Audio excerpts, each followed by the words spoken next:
പരിശുദ്ധ ദൈവമാതാവ് ജീവനോടെ പ്രത്യക്ഷപ്പെട്ട ഈ അൾത്താരയിൽ അമ്മയുടെ പ്രത്യക്ഷീകരണത്തിൻ്റെ സാക്ഷികളായിട്ട് നിൽക്കാൻ സാധിച്ചതിൽ കർത്താവായ യേശുവിനും അമ്മയുടെ മാധ്യസ്ഥനും ആയിരം നന്ദി അർപ്പിക്കുന്നു. എൻ്റെ പേര് ജിബിൻ. ഞാൻ തലശ്ശേരി രൂപതയിലെ വായാട്ടുപറമ്പ് ഇടവകയിൽ നിന്നാണ് വരുന്നത്. ഞാനിവിടെ ഉടമ്പടി എടുക്കുന്നത് 2023 മെയ് 10 ഞാനിവിടെ ഉടമ്പടി എടുക്കാനുള്ള സാഹചര്യം എന്ന് പറഞ്ഞാൽ ഞാൻ 13 വർഷമായിട്ട് വിദേശത്തേക്ക് ഒരു ജോലിക്ക് ശ്രമിക്കുന്ന ആളാണ്. ഞാൻ 2010 കോഴ്സ് കഴിയുന്നതിന് മുമ്പ് തന്നെ എനിക്ക് നല്ലൊരു അധ്യാപകന ജോലി വന്നു.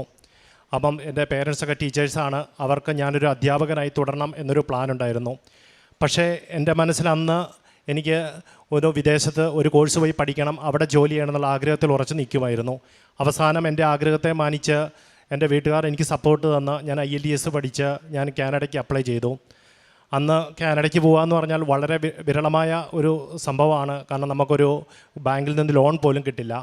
പക്ഷേ എല്ലാ കാര്യങ്ങളും റെഡിയായി, കാനഡയ്ക്ക് പോകാനുള്ള ഇതെല്ലാം റെഡിയായി, കോഴ്സ് എടുത്ത് പോകാനുള്ള വിസയ്ക്ക് അപ്ലൈ ചെയ്തു. പക്ഷേ ലാസ്റ്റ് നിമിഷം വിസ റിജക്റ്റ് ആയിപ്പോയി. അപ്പോൾ അത് ഏജൻസിയുടെ ഭാഗത്ത് നിന്ന് പറ്റിയൊരു മിസ്റ്റേക്കാണ്. എന്നിരുന്നാലും അവരത് പറഞ്ഞിരുന്നില്ല. അവർ വീണ്ടും അപ്പീൽ കൊടുക്കാമെന്ന് പറഞ്ഞു കൊടുത്തു, വീണ്ടും തള്ളിപ്പോയി. അതിനുശേഷം 1.5 വർഷത്തിന് ശേഷം ഞാൻ വീണ്ടും വേറൊരു ഏജൻറ്റ് വഴി അപ്ലൈ ചെയ്തു. പക്ഷേ ആ ഏജൻറ്റ് എന്നെ പറ്റിച്ച് അന്ന് 6.5 ലക്ഷം രൂപയും കൊണ്ട് പോയി. പിന്നീട് ആ ഏജൻറ്റിനെ കുറിച്ച് ഒരു വിവരവും കിട്ടിയില്ല. എൻ്റെ കസിൻ ഉൾപ്പെടെയുള്ളവർ ഇതായിരുന്നു. പക്ഷേ അവരെല്ലാവരും കൈമാറി. അതിനുശേഷം എൻ്റെ കല്യാണം നടന്നപ്പോഴും വൈഫ് പലപ്പോഴും IELTS കാര്യങ്ങളൊക്കെ എഴുതാൻ ശ്രമിച്ചെങ്കിലും പലപ്പോഴും മുടങ്ങിപ്പോകുന്ന അവസ്ഥയിലായി. അങ്ങനെ നിലവിൽ ഞാൻ മാത്രം ഒരു ജോലിയിൽ തുടർന്നു. ഞങ്ങൾക്ക് കുട്ടികളുണ്ടായി. മുന്നോട്ട് ട്രൈ ചെയ്യാൻ പറ്റാത്തൊരു സാഹചര്യം വന്നു. 2019 ഞാൻ നിലവിൽ ഉണ്ടായിരുന്ന ജോലി രാജിവെച്ച് IELTS പഠിക്കാൻ വേണ്ടി തുടങ്ങി. അപ്രതീക്ഷിതമായി കൊറോണ വന്ന് അതും എനിക്ക് മുടങ്ങിപ്പോയി. അങ്ങനെ ഞങ്ങളുടെ ജീവിതം ഭയങ്കര സാമ്പത്തിക ബുദ്ധിമുട്ടുകളും, ഞങ്ങൾക്കൊരു നല്ല ജോലി കിട്ടിയിട്ട് അത് വേണ്ടെന്ന് വെച്ചിട്ടുള്ള എല്ലാവർക്കും ഞങ്ങളെ കുറ്റപ്പെടുത്താനും കാര്യങ്ങളൊക്കെ തുടങ്ങി. കാരണം ഞങ്ങൾ ആ ഒരു അവസ്ഥയിലോട്ട് തള്ളപ്പെട്ട് പോയിരുന്നു. കാരണം ജോലി കിട്ടാഞ്ഞിട്ടല്ല, ജോലി കിട്ടിയിട്ട് അത് വേണ്ടെന്ന് വെച്ചിട്ടാണ്. അതിൻ്റെ ഇടയ്ക്ക് വൈഫിന് കോട്ടയം മെഡിക്കൽ കോളേജിൽ ഒരു ജോലി കിട്ടി. അതിനകത്തും ചില തടസ്സങ്ങൾ കാരണം ചേരാൻ പറ്റിയില്ല. അങ്ങനെ മൊത്തത്തിൽ തടസ്സത്തിൽ കിടക്കുകയായിരുന്നു. അങ്ങനെ 2022 വൈഫ് IELTS എഴുതി സ്കോർ കിട്ടി. ഞങ്ങൾ കേരളത്തിൽ തന്നെ ഏറ്റവും റെപ്യൂട്ടഡായ ഏജൻസിയെ സമീപിച്ചു. അവർ പറഞ്ഞു, നിങ്ങൾക്ക് ഈ സ്കോർ കൊണ്ട് ധാരാളം 1 വർഷത്തിനുള്ളിൽ കാനഡയിൽ പോകാൻ പറ്റുമെന്ന് പറഞ്ഞ് ഞങ്ങൾ പ്രോസസ്സ് തുടങ്ങി. 1 വർഷം കഴിഞ്ഞിട്ടും ഇതിന് മാറ്റവും കാര്യങ്ങളൊന്നും ഉണ്ടായില്ല. അങ്ങനെയാണ് ഞങ്ങൾ 2023 മെയ് 10 ഉടമ്പടി എടുക്കുന്നതിനെക്കുറിച്ച് തീരുമാനിച്ചത്. ഉടമ്പടി എടുക്കുന്നതിനെക്കുറിച്ച് എനിക്ക് ധാരാളം ആശങ്കയുള്ള വ്യക്തിയായിരുന്നു. കാരണം ഇത് എടുത്തു കഴിഞ്ഞാൽ കറക്റ്റായിട്ട് മുന്നോട്ട് കൊണ്ടുപോകാൻ പറ്റുമോ എന്നൊരു ധാരണ ഇല്ലായിരുന്നു. കാരണം ഞാനും വൈഫും, ഞങ്ങൾക്ക് ചെറിയ 3 കുട്ടികളുണ്ട്. ഞങ്ങൾ ജോലി സംബന്ധമായിട്ട് എറണാകുളത്താണ് താമസിക്കുന്നത്. അങ്ങനെ ഞങ്ങൾ ഉടമ്പടി എടുത്ത് മുന്നോട്ട് പോയി. അങ്ങനെ ഉടമ്പടി എടുത്ത് മുന്നോട്ട് പോയെങ്കിലും ആദ്യ കാലഘട്ടങ്ങളിൽ ഉടമ്പടിയുടെ നിയമങ്ങളൊന്നും പാലിക്കാൻ പറ്റിയിരുന്നില്ല. എല്ലാ ദിവസവും വിശുദ്ധ കുർബാനയിലൊന്നും പങ്കെടുത്തിരുന്നില്ല. അതുപോലെ കാരുണ്യ പ്രവർത്തിയിലൊക്കെ വളരെ പുറകോട്ടായിരുന്നു. പത്രം കാര്യങ്ങളൊക്കെ കൊടുക്കാൻ ഭയങ്കര ചമ്മലും കാര്യങ്ങളൊക്കെ ആയിരുന്നു. ഏകദേശം 3 മാസത്തോളം കഴിഞ്ഞു. അപ്പോൾ ഉടമ്പടി പുതുക്കുന്ന സമയമായപ്പോൾ അറിയാൻ പറ്റി ജോസഫ് അച്ഛനെ നേരിട്ട് കണ്ട് പ്രാർത്ഥിക്കാൻ പറ്റുമെന്ന്. ഒരു ദിവസം ഇവിടെ അച്ഛനെ വന്ന് കണ്ട് പ്രാർത്ഥിച്ചു. അപ്പം അച്ഛൻ ഞങ്ങളെ കണ്ടപാടെ ചോദിച്ചു, ബാക്കിയുള്ളവർ എന്തിയെന്ന് ചോദിച്ചു. ഞങ്ങൾ കുട്ടികളെ കൊണ്ടുവന്നില്ലായിരുന്നു. അപ്പം ഞങ്ങൾ അച്ഛനോട് പറഞ്ഞു, അച്ഛാ പിള്ളേർ ഇവിടെ വന്നു കഴിഞ്ഞാൽ അവർ ഓടിക്കളിക്കും, അതുകൊണ്ടാണ് ഞങ്ങൾ കൊണ്ടുവരാത്തതെന്ന് പറഞ്ഞു. അപ്പോൾ അച്ഛൻ പറഞ്ഞു, നിങ്ങൾ മാത്രം രക്ഷപ്പെട്ടാൽ പോരാ, അവരെയും കൂടെ കൊണ്ടുവരേണ്ടതായിരുന്നു എന്ന് പറഞ്ഞപ്പോൾ ഞാൻ എൻ്റെ മൊബൈലിൽ ഫാമിലി ഫോട്ടോ കൊടുത്തു. അച്ഛൻ അത് വെച്ച് പ്രാർത്ഥിച്ചു.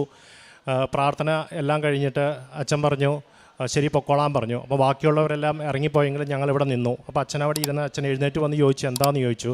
അപ്പോൾ അച്ഛൻ പറഞ്ഞു, ഞങ്ങൾ ചോദിച്ചു ഡേറ്റ് എന്തായെന്ന് ചോദിച്ചു. അപ്പോൾ അച്ഛൻ പറഞ്ഞു, തോളയിൽ വൈഫിൻ്റെ കവിളെ തട്ടിയിട്ട് പറഞ്ഞു, പൊക്കോ ശരിയായിക്കോളൂ എന്ന് പറഞ്ഞു. ഞങ്ങൾ മുന്നോട്ട് പോയെങ്കിലും അതിനകത്ത് യാതൊരു മാറ്റവും സംഭവിക്കുന്നില്ലായിരുന്നു. അപ്പോൾ ഞാൻ വൈഫിന് അന്നേരത്തേക്ക് ഉടമ്പടിയിലുള്ള വിശ്വാസം നഷ്ടപ്പെട്ടു. വൈഫ് പറഞ്ഞു, ഈ ഉടമ്പടി എടുത്തിട്ട് പ്രത്യേകിച്ച് കാര്യങ്ങളൊന്നുമില്ല എന്ന് പറഞ്ഞ് വിശ്വാസത്തിൽ നിന്ന് പുറകോട്ട് പോകാൻ തുടങ്ങി. പക്ഷേ ഞാൻ ആ സമയത്ത് പൂർവാധിക ശക്തിയോടെ ഉടമ്പടിയുടെ നിയമങ്ങൾ പാലിക്കാൻ ശ്രദ്ധിച്ചു. എല്ലാ ദിവസവും വിശുദ്ധ കുർബാനയിൽ പങ്കെടുക്കുക, ബൈബിൾ വായിക്കുക, ഉടമ്പടി ധ്യാനം മുടക്കാതെ കൂടുക തുടങ്ങിയ എല്ലാ കാര്യങ്ങളും ചെയ്തുകൊണ്ടിരുന്നു. അതേസമയം തന്നെ ഞങ്ങളുടെ ജീവിതത്തിലോട്ടുള്ള ദുരിതങ്ങളുടെ അളവ് വർദ്ധിക്കാൻ തുടങ്ങി. ഞാൻ എല്ലാ മാസവും ഞാൻ ഇവിടെ വന്ന് പത്രം മേടിച്ചുകൊണ്ട് പോകും. ഞാൻ കൃപാസനത്തിൽ വന്നാൽ അന്ന് വീട്ടിൽ എന്തെങ്കിലും പ്രശ്നങ്ങൾ സംഭവിക്കുന്ന രീതിയിലോട്ട് വരാൻ തുടങ്ങി. വണ്ടി ഉണ്ടെങ്കിൽ അത് സ്റ്റാർട്ടായില്ല. വൈഫിൻ്റെ കാലിൽ വളരെ പൊള്ളലേറ്റു, കാര്യങ്ങളൊക്കെ പോയി. പക്ഷേ ഞാൻ ഉടമ്പടിയിൽ ഉറച്ചു നിന്നു. ഞാനിവിടെ കൃപാസന ജപമാല റാലിയിൽ വന്ന് പങ്കെടുത്തതിൻ്റെ പിറ്റേ ദിവസം തന്നെ ഓഫീസിൽ ചെന്നപ്പോൾ എനിക്ക് മെയിൽ വന്ന് കിടപ്പുണ്ട് എൻ്റെ സാലറി കൂടി എന്നുള്ളത്. അങ്ങനെ മുന്നോട്ട് പോയി ഏജൻസിയിൽ നിന്ന് പറഞ്ഞു ഇനി കാനഡയ്ക്ക് IELTS കാലാവധി കഴിയാറായി, ഇനി നോക്കിയിട്ട് കാര്യമില്ല എന്ന്. അപ്പം ഞങ്ങൾ ഭയങ്കര അധികം വിഷമിച്ചിരിക്കുന്ന സമയത്ത് ഞാൻ അവിചാരിതമായിട്ട് എൻ്റെ ഒരു ഫ്രണ്ടിനെ വിളിക്കാനിടയായി. പുള്ളിയും കൃപാസനത്തിൽ ഉടമ്പടി എടുത്ത ആളാണ്. പുള്ളി പറഞ്ഞു ഞാൻ അയർലൻഡിന് ഒന്ന് പോകാൻ ശ്രമിച്ചുകൊണ്ടിരിക്കുവാണ്, നിങ്ങൾക്ക് ധാരാളം ചതിവുകൾ പറ്റിയതുകൊണ്ട് എനിക്കത് കിട്ടിക്കഴിഞ്ഞാൽ മാത്രമേ ഞാൻ നിങ്ങളെ സഹായിക്കുകയുള്ളൂ. ഞാൻ സഹായിക്കുവാണെങ്കിൽ ഒരു കണ്ടീഷനുണ്ട്, ഞാൻ കൃപാസനത്തിൽ ഉടമ്പടി എടുത്തുകൊണ്ടാണ് നിങ്ങളെ സഹായിച്ചത്, നിങ്ങളും അതുപോലെ മറ്റുള്ളവർക്ക് ഈ വഴി കാണിച്ചു കൊടുക്കണമെന്നും വേറൊന്നും വേണ്ട, ഇത് ചെയ്തു കൊടുത്താൽ മതിയെന്ന് പറഞ്ഞു. അദ്ദേഹം തന്ന അഡ്രസ്സിൽ ഞങ്ങൾ ബന്ധപ്പെട്ട് ഞങ്ങൾ ഈ അയർലൻഡിലുള്ള കേസ് തുടങ്ങി, അറ്റൻഡ് ചെയ്യാനൊക്കെ തുടങ്ങി. അങ്ങനെ മെയ് ആയപ്പോഴത്തേനും ഞങ്ങൾക്ക് ഫസ്റ്റ് ഇൻ്റർവ്യൂ വന്നു. ആ ഇൻ്റർവ്യൂവിന് ഒരു പ്രത്യേകതയുണ്ടായിരുന്നു. ആ ഇൻ്റർവ്യൂ എന്ന് പറഞ്ഞാൽ വളരെ സോഫ്റ്റായിട്ട് ക്വസ്റ്റ്യൻസ് ചോദിക്കുകയും കാര്യങ്ങൾ കൈകാര്യം ചെയ്യുന്ന ആളാണ്. പൊതുവെ ഒരു ധാരണയുണ്ട്, ആ ഇൻ്റർവ്യൂ അറ്റൻഡ് ചെയ്യുവാണെങ്കിൽ നമുക്ക് ഉറപ്പായിട്ടും എക്സാം ക്വാളിഫൈ ചെയ്ത് മുന്നോട്ട് പ്രോസസ്സിങ് തുടങ്ങാമെന്ന്. അവരിതിൻ്റെ മുന്നോടിയായിട്ട് പല പ്രാവശ്യം ലിങ്കുകൾ അയച്ചു തന്ന് എല്ലാം ചെയ്തു. സൂം മീറ്റിംഗ് ആയിരുന്നു. പക്ഷേ ഞങ്ങൾ 2 ദിവസം പ്രാർത്ഥിച്ച് ഒരുങ്ങി ഇൻ്റർവ്യൂ അറ്റൻഡ് ചെയ്തെങ്കിലും കറക്റ്റ് സമയത്ത് ഞങ്ങൾക്ക് മാത്രം ലിങ്ക് വരുന്നില്ല. അന്ന് ഇൻ്റർവ്യൂ അറ്റൻഡ് ചെയ്ത 9 പേരിൽ 8 പേർക്കും പാസ്സായി മുന്നോട്ട് പോയി. പക്ഷേ ഞങ്ങൾക്ക് ലിങ്ക് വന്നപ്പോഴത്തേനും ഇൻ്റർവ്യൂ സമയം കഴിഞ്ഞ് ആൾ പോയിരുന്നു. പിന്നീട് നോർമൽ രീതിയിൽ 2 മാസം കഴിഞ്ഞാണ് ഇൻ്റർവ്യൂ വരേണ്ടത്. പക്ഷേ 1 മാസം കഴിഞ്ഞപ്പോഴത്തേനും അപ്രതീക്ഷിതമായിട്ടൊരു ഇൻ്റർവ്യൂ വന്നു. ആ ഇൻ്റർവ്യൂവിൻ്റെ പ്രത്യേകത എന്ന് പറഞ്ഞാൽ ഇൻ്റർവ്യൂവറെ വളരെ ടഫായിട്ട് ക്വസ്റ്റ്യൻ ചോദിക്കുന്ന ആളാണ്. കഴിഞ്ഞ പ്രാവശ്യം 12 പേരെ ഇൻ്റർവ്യൂ നടത്തിയപ്പം പുള്ളി ആകെ 2 പേരെ സെലക്ട് ചെയ്തുള്ളൂ. ഞങ്ങൾ വളരെയധികം പ്രാർത്ഥിച്ച് ഒരുങ്ങി കൃപാസനം മാതാവിൻ്റെ കാശുരൂപം ഞാൻ കയ്യിൽ പിടിച്ച് ഞാൻ മുറിയിൽ കൊന്ത ചൊല്ലി പ്രാർത്ഥിച്ചുകൊണ്ടിരുന്നു. വൈഫ് ഇൻ്റർവ്യൂ അറ്റൻഡ് ചെയ്യാൻ തുടങ്ങി. വളരെ പെട്ടെന്ന് തീരേണ്ട ഇൻ്റർവ്യൂ വളരെയധികം നീണ്ടുപോയി. അപ്രതീക്ഷിതമായിട്ട് പല ക്വസ്റ്റ്യൻസും ചോദിച്ചു. അതിനുശേഷം ഇൻ്റർവ്യൂ കഴിഞ്ഞു, റിസൾട്ട് അറിയിക്കാമെന്ന് പറഞ്ഞു. നോർമൽ രീതിയിൽ 2 ദിവസത്തിനുള്ളിൽ റിസൾട്ട് വരേണ്ടതാണ്. പക്ഷേ ഒരാഴ്ചയായിട്ടും റിസൾട്ട് വരുന്നില്ല. ഞങ്ങളപ്പോൾ ഏകദേശം ഞങ്ങളുടെ മനസ്സിലോട്ട് വന്നു ഈ ഇൻ്റർവ്യൂ ഫെയിലായി എന്നുള്ളത്. പക്ഷേ പിറ്റേ ദിവസം റിസൾട്ട് വന്നപ്പോൾ വൈഫിൻ്റെ പേരും സെലക്ട് ചെയ്തു. ഞങ്ങൾ മുന്നോട്ട് വളരെയധികം സ്പീഡിലെ പ്രോസസ്സിങ് കാര്യങ്ങളും നടന്നു. അയർലൻഡിന് വിസ അപ്ലൈ ചെയ്തു. പക്ഷേ അവിടെയും കാലതാമസം വളരെയധികം നീണ്ടുകൊണ്ടിരിക്കുകയാണ്. നോർമലി ഈ ഇൻ്റർവ്യൂ അറ്റൻഡ് ചെയ്ത് നമ്മൾ വിസയ്ക്ക് അപ്ലൈ ചെയ്ത് കഴിഞ്ഞാൽ നമുക്ക് ഒരു വെരിഫിക്കേഷൻ ഉണ്ടാകത്തില്ല. വളരെ പേരുണ്ടെങ്കിൽ 1-2 പേർക്ക് വരുള്ളൂ. അപ്പോൾ വൈഫിൻ്റെ കൂടത്തിൽ തന്നെ അപ്ലൈ ചെയ്ത ഒരാൾക്ക് വന്നു. പുള്ളിയോട് ജസ്റ്റ് എന്താണ് വർക്ക് ചെയ്യുന്ന ഡീറ്റെയിൽസ് ചോദിച്ചു, ഓക്കെ പറഞ്ഞു വെച്ചു. പിറ്റേ ദിവസം തന്നെ പുള്ളിക്ക് പാസ്പോർട്ട് ഡിസ്പാച്ച് ചെയ്തിട്ടെന്ന് പറഞ്ഞ് മെസ്സേജ് വന്നു. 4-ാം തീയതി ഞങ്ങൾ ഉടമ്പടി ധ്യാനം കൂടിക്കൊണ്ടിരിക്കുമായിരുന്നു. അപ്പം ജോസഫ് അച്ഛൻ ധ്യാനത്തിൽ പറഞ്ഞു ഇവിടെ പൈസയായി ബന്ധപ്പെട്ട് ഒരാൾക്കൊരു ജോലിയുടെ ഇഷ്യൂ വരുന്നുണ്ട്, പക്ഷേ ആളുടെ ജോലിയെ ബാധിക്കില്ല എന്ന് പറഞ്ഞു. പക്ഷേ ഇത് ഞങ്ങളെക്കുറിച്ചാണെന്ന് ഞങ്ങൾക്കറിയില്ലായിരുന്നു. വൈഫിന് അന്ന് ഉടമ്പടി ധ്യാനം കംപ്ലീറ്റ് ചെയ്യാൻ പറ്റാത്തത് കൊണ്ട് പിറ്റേ ദിവസം കൂടിക്കൊണ്ടിരിക്കുമായിരുന്നു. അപ്പം പെട്ടെന്ന് ഇൻ്റർവ്യൂ വന്ന് ചോദിച്ചു, ജോലിയുടെ കാര്യങ്ങളെല്ലാം ചോദിച്ചിട്ട് പറഞ്ഞു നിങ്ങൾ ഓവർ ക്വാളിഫൈഡ് ആണെന്ന് പറഞ്ഞു. അതിനുശേഷം അവർ ചോദിച്ചു നിങ്ങൾക്ക് ആരെങ്കിലും പൈസ കാര്യങ്ങൾ കൊടുത്തോ എന്ന് ചോദിച്ചപ്പോൾ നമ്മൾ ഇതുമായിട്ട് ബന്ധപ്പെട്ട്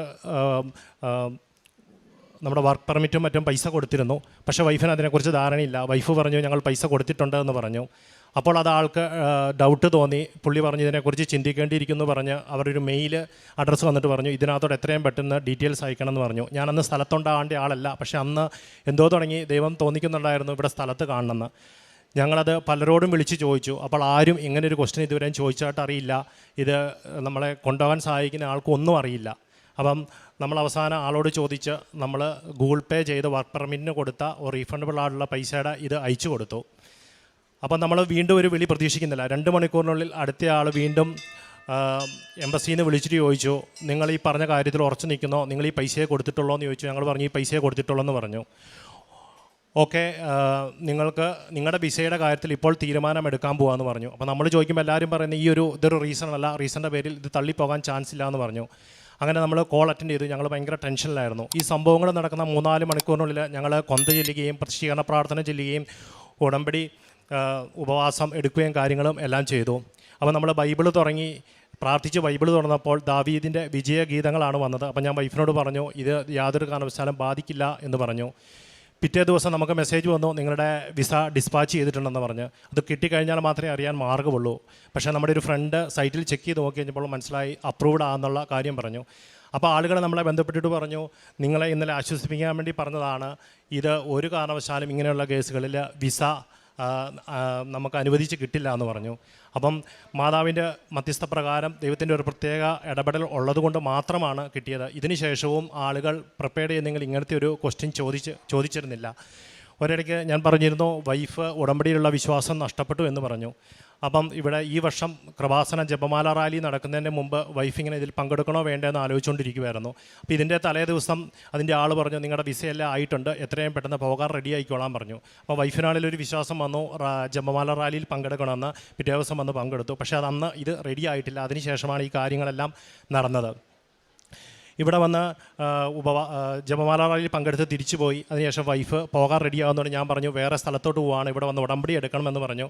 അപ്പം ഞങ്ങൾ തമ്മിലൊരു കൺഫ്യൂഷനായി. കുടുംബത്തിൽ ഒരാൾ ഉടമ്പടി എടുത്താൽ മതിയല്ലോ, രണ്ടുപേരും വേണ്ടല്ലോ എന്ന്. പക്ഷേ ഞങ്ങളത് ആലോചിച്ച് ഇവിടെ വന്നു ഞങ്ങൾ സംശയിച്ചാണ് രണ്ടുപേരും. ഞാൻ ഉടമ്പടി പുതുക്കുകയും ചെയ്യണം, വൈഫ് പുതിയതായിട്ട് ഉടമ്പടി എടുക്കുകയും ചെയ്യണം, സംശയിച്ചാണ് വന്നത്. ഞങ്ങളിങ്ങോട്ട് കയറി വരുന്ന പാടെ രാവിലെ 5:45 ഞങ്ങളുടെ മൂക്കിലോട്ട് ഭയങ്കരമായിട്ട് മുല്ലപ്പൂവിൻ്റെ മണം കയറി വന്നു. അപ്പം വൈഫ് പറഞ്ഞു ഇത് ഇവിടെ വേറെന്തെങ്കിലും ആയിരിക്കുമല്ല എന്ന് പറഞ്ഞു. പക്ഷേ ഞങ്ങൾ അതിലേക്കൂടെ ഒരു 10-15 മിനിറ്റ് പല സ്ഥലത്തൂടെ നടന്ന് നോക്കിയെങ്കിലും ഞങ്ങൾക്ക് കിട്ടിയില്ല. അപ്പം അങ്ങനെ വൈഫും കൂടെ കൂടുതൽ ശക്തിയോടെ വിശ്വാസത്തിലോട്ട് വന്നു. ഈ കഴിഞ്ഞ കാലഘട്ടത്തിലൊക്കെ നമ്മുടെ ഈ തടസ്സങ്ങൾ നേരിട്ടുന്ന സമയത്തൊക്കെ ഒരിക്കൽ ഞാൻ ജോസഫച്ചനെ സ്വപ്നം കണ്ടു. ജോസഫച്ചൻ സ്വപ്നത്തിൽ പ്രത്യക്ഷപ്പെട്ട് 24/7 ഇങ്ങനെ 2 ഡേറ്റുകൾ ഞങ്ങൾക്ക് കാണിച്ചു തന്നു. ഈ സമയത്തിന് നിങ്ങൾ പുറത്തോട്ട് പോകും കാര്യങ്ങളൊക്കെ പറഞ്ഞു. പക്ഷേ ഞങ്ങൾക്കത് കറക്റ്റായിട്ട് മനസ്സിലാക്കാനോ കാര്യങ്ങൾക്കോ പറ്റിയിരുന്നില്ല. അതുപോലെ തന്നെ ഒരിക്കലും ഞാൻ കടുത്ത പനി പിടിച്ച് കിടക്കുമായിരുന്നു. അപ്പോൾ രാത്രിയിൽ കൃപാസന മാതാവ് വന്ന് എന്നെ ആശ്വസിപ്പിക്കുന്നതായിട്ട് സ്വപ്നം കണ്ടിട്ടുണ്ട്. അതുപോലെ തന്നെ എനിക്ക് പലപ്പോഴും മുല്ലപ്പൂവിൻ്റെ മണം പലപ്പോഴും എനിക്ക് കിട്ടിയിട്ടുണ്ട്. പിന്നെ ഈ ഉടമ്പടി ജീവിതത്തിനിടയ്ക്ക് ഇത് പാലിക്കാൻ വളരെയധികം കഷ്ടപ്പാടുകൾ പല സമയത്തും ഉണ്ടായിരുന്നു. ഞാൻ ആദ്യകാലങ്ങളിൽ പത്രം കൊടുക്കാൻ ഭയങ്കര മടിയായിരുന്നു. പിന്നീട് ജോസഫച്ചൻ എന്നും ഉടമ്പടി ധ്യാനത്തിൽ പറയും നിങ്ങളിത് മറ്റുള്ളവർക്ക് ഷെയർ ചെയ്ത് കൊടുക്കണമെന്ന് പറയും. അപ്പം ഞാൻ കണ്ടുപിടിച്ചൊരു കുഴുക്കുവഴിയായിരുന്നു. ഞാനൊരു പുതിയ ഫേസ്ബുക്ക് പേജ് ഷെയർ ചെയ്യാൻ തുടങ്ങി. പക്ഷേ എനിക്കതൊരു ധൈര്യമില്ലാത്ത അവസ്ഥയിലാണ് ഞാൻ ചെയ്തത്. പക്ഷേ മുന്നോട്ട് പോയി കഴിഞ്ഞപ്പോൾ ഞാൻ എല്ലാ ദിവസവും വാട്സപ്പിൽ രാവിലെ എഴുന്നേറ്റ് എല്ലാ വാട്സപ്പ് ഗ്രൂപ്പുകളിലേക്കും അതുപോലെ തന്നെ ഫേസ്ബുക്കിലും എല്ലാ ലിങ്കുകളും കാര്യങ്ങളും ഷെയർ ചെയ്യാൻ തുടങ്ങി. പത്രങ്ങൾ കൂടുതൽ ആത്മാർത്ഥതയോടെ കൊടുക്കാനും കാര്യങ്ങളെല്ലാം തുടങ്ങി. അതോടൊപ്പം തന്നെ പ്രേക്ഷിത പ്രവർത്തനങ്ങളെന്ന് പറഞ്ഞാൽ ഞാൻ ആദ്യകാലങ്ങളിൽ ഗവൺമെൻറ് ഹോസ്പിറ്റലുകളിലും കാര്യങ്ങളിലൊക്കെ ഫുഡ് കാര്യങ്ങളൊക്കെ കൊണ്ടു കൊടുക്കുമായിരുന്നു. അപ്പം നിലവിൽ അവിടെ ഗവൺമെൻറ് ഹോസ്പിറ്റലുകളിൽ ഫുഡ് കൊടുക്കാൻ നമുക്ക് പെർമിഷനില്ല, സംഘടന വഴിയേ കൊടുക്കാൻ പറ്റുള്ളൂ. ഞങ്ങളപ്പോൾ അവിടുത്തെ സെക്യൂരിറ്റി ചേട്ടൻ ഞങ്ങളെ ഹെൽപ്പ് ചെയ്തിട്ട് ആവശ്യപ്പെട്ടവർക്ക് കൊടുക്കുമായിരുന്നു. പിന്നെ അദ്ദേഹം തന്നെ പറഞ്ഞു ധാരാളം ഇവിടെ ഫുഡ് വരുന്നുണ്ട്, നിങ്ങൾ കൊടുക്കുന്ന ഫുഡൊക്കെ വേസ്റ്റ് ആക്കുക എന്ന അവസ്ഥയാണെന്ന് പറഞ്ഞു. അപ്പോൾ നമ്മളത് നിർത്തി ഓരോ മാസവും ഞാൻ പ്രേക്ഷിത പ്രവർത്തനത്തിനായിട്ട് പൈസ കാര്യങ്ങളൊക്കെ മാറ്റി വെക്കാറുണ്ട്. അത് കൂടുതൽ അർഹതപ്പെട്ട ആളുകളെ കണ്ടു കഴിയുമ്പോൾ അവർക്ക് കൊടുക്കുക കാര്യങ്ങൾ ആണ് ചെയ്തത്. അതുപോലെ തന്നെ ജീവിതത്തിൽ ഞാൻ ഉറച്ച് വിശ്വസിക്കുന്നു ഈ 13 വർഷം നോക്കിയിട്ട് നടക്കാത്ത കാര്യങ്ങൾ ഇവിടെ ഉടമ്പടി എടുത്തുകൊണ്ട് മാത്രമാണ് നടന്നത്. അതുപോലെ തന്നെ ഒരിടയ്ക്ക് ഞാൻ ഉടമ്പടി 3 തവണ പുതുക്കി. 4ാം തവണ പുതുക്കി കഴിയുമ്പോൾ നമുക്ക് സിൽവർ ഉടമ്പടിയിലേക്ക് കിടക്കണം. അപ്പം ജോസഫച്ചന് എപ്പോഴും പറയുന്നൊരു കാര്യമുണ്ട്, ഇവിടെ യോഗ്യതയില്ലാത്ത പലരും ആണ് വന്നെടുക്കുന്നതെന്ന്. അപ്പോൾ എനിക്കും മനസ്സിലൊരു പേടിയുണ്ടായിരുന്നു, എനിക്കതിനുള്ള യോഗ്യതയില്ല, പക്ഷേ ഉടമ്പടി പുതുക്കാതിരിക്കാനും വയ്യ. അങ്ങനെ ഒരു ദിവസം ഞാൻ എൻ്റെ വീട്ടിലോട്ട് പോകുന്ന വഴിക്ക് ഉടമ്പടിയുടെ പത്രവും മെഴുകുതിരി എല്ലാം എടുത്ത് വണ്ടിയെ വെച്ചു. വീട്ടിൽ ചെന്ന് കഴിഞ്ഞപ്പോൾ ഈ പത്രം കാണാനില്ല. അപ്പോൾ എനിക്ക് മുന്നോട്ട് ഇത് ഒരു കാരണവശാലും പുതുക്കാൻ പറ്റില്ല. അപ്പം ഞാൻ 1-2 ആഴ്ച വെയിറ്റ് ചെയ്ത് ഞാൻ മാതാവിനോട് പറഞ്ഞു ഞാൻ നന്നായിട്ട് ഒന്ന് ഒരുങ്ങാൻ പോവാണ്, ഒരുങ്ങിയിട്ട് ശേഷം മാത്രമേ ഉടമ്പടി എടുക്കാൻ പറ്റുള്ളൂ എന്ന് പറഞ്ഞു. അതിനുശേഷം ഞാനിവിടെ വന്ന് ഉടമ്പടി എടുത്ത് പോയി. ഉടമ്പടി എടുത്ത് 2 ആഴ്ച കഴിഞ്ഞപ്പോൾ എനിക്ക് ആ ഡാഷ്ബോർഡിൽ നിന്ന് തന്നെ ആ ഉടമ്പടി പേപ്പർ കിട്ടി. കാരണം അത് ഉള്ളിലോട്ട് കയറി കിടക്കുമായിരുന്നു.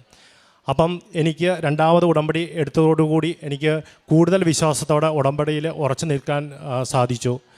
അങ്ങനെ ജീവിതത്തിൽ ഞാനിപ്പോൾ ധാരാളം ആളുകളെ കൃപാസന മാതാവിൻ്റെ മധ്യസ്ഥ ശക്തിയെക്കുറിച്ച് പറഞ്ഞു കൊടുക്കാറുണ്ട്.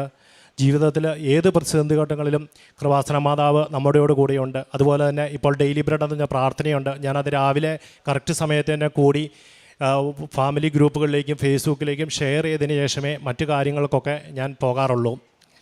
അതുപോലെ തന്നെ എനിക്ക് ജീവിതത്തിൽ വളരെയധികം ടെൻഷനുള്ള വ്യക്തിയായിരുന്നു. ഇപ്പം ഞാൻ എന്ത് കാര്യത്തിന് ഇറങ്ങി തിരിച്ചു കഴിഞ്ഞാലും ഞാൻ കർത്താവിൻ്റെ നാമത്തിലും അമ്മ കൃപാസനം മാതാവിൻ്റെ മധ്യസ്ഥതയിലും ഏൽപ്പിച്ചു കൊടുത്തിട്ടേ പോകാറുള്ളൂ. എല്ലാ കാര്യങ്ങളും ഏറ്റവും ഭംഗിയായിട്ട് നടക്കാറുണ്ട്. ടെൻഷൻ എന്ന് പറഞ്ഞ അവസ്ഥ എനിക്ക് ജീവിതത്തിൽ ഇല്ല. അതുപോലെ തന്നെ ജീവിതത്തിൽ അവിചാരിതമായിട്ട് വരുന്ന എല്ലാ പ്രതിസന്ധികളിലും വരുമ്പോൾ ഞാൻ ടെൻഷൻ അടിക്കുന്നതിന് പകരം ഒരു കൊന്ത ചൊല്ലി തീർക്കുവാണ്. അതും ജീവിതത്തിൽ എനിക്ക് ധാരാളം അനുഗ്രഹങ്ങൾ തന്നിട്ടുണ്ട്. ഇപ്പം നിലവിൽ വൈഫ് മാത്രമാണ് പോകുന്നത്. അധികം താമസിക്കാതെ എനിക്കും കുട്ടികൾക്കും കൂടി പോകാൻ പറ്റും.